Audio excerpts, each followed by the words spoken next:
My name is Daniel Fowley. I'm from a company called KitchenWorks. We've been servicing the restaurant industry in New York City for over 40 years. We service the hot side of the kitchens in restaurants and hotels. On a normal day, we do anywhere from 20 to 30 service calls in a day. Without a doubt, yes, ResQ has helped me grow my business. It always blows my mind being in this industry for 40 years in this city. You feel like you know every restaurant out there. When we started using ResQ, we'd see these customers come through. And I'm like, oh, I've never heard of that place. It's probably a little mom and pop place on the Upper West Side. And then I Google them and they have 15 locations in Manhattan. And you see that with a lot of ResQ customers, they're larger groups. And if we do good by those customers, they'll continue using us on ResQ. And we've been with ResQ for just about a year now. And we've built some great relationships with customers through the platform. Yeah, it's going very well. Outside of ResQ, there's many steps that have to be taken, and they're not consistently the same steps.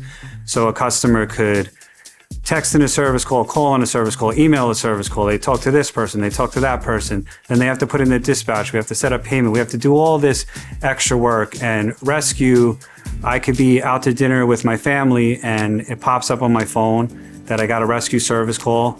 I look at it. It gives me all the criteria of how long this needs to take to get done, where it is, what the customer is willing to spend, what the problem is. There's usually a picture. There's a lot of clarity in ResQ.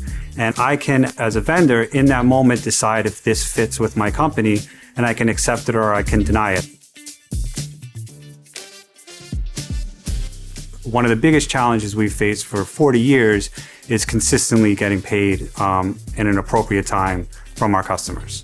The reality is our best customers have always had moments of not paying certain invoices or taking too long, whatever it may be. It could have just been it wasn't processed correctly, or they hit hard times and failed to tell us that and continue to use us. It's always been a struggle. It's always been difficult to get paid consistently, at the right time. I would say probably is my favorite part of ResQ is that ResQ takes care of all of that. So I get paid by ResQ, not by the customer. Whatever I do this week for ResQ, I will get paid at the end of next week. No matter how large or small that amount of money is, it's consistently, as long as I submit that invoice in a timely fashion, I get paid the end of the following week.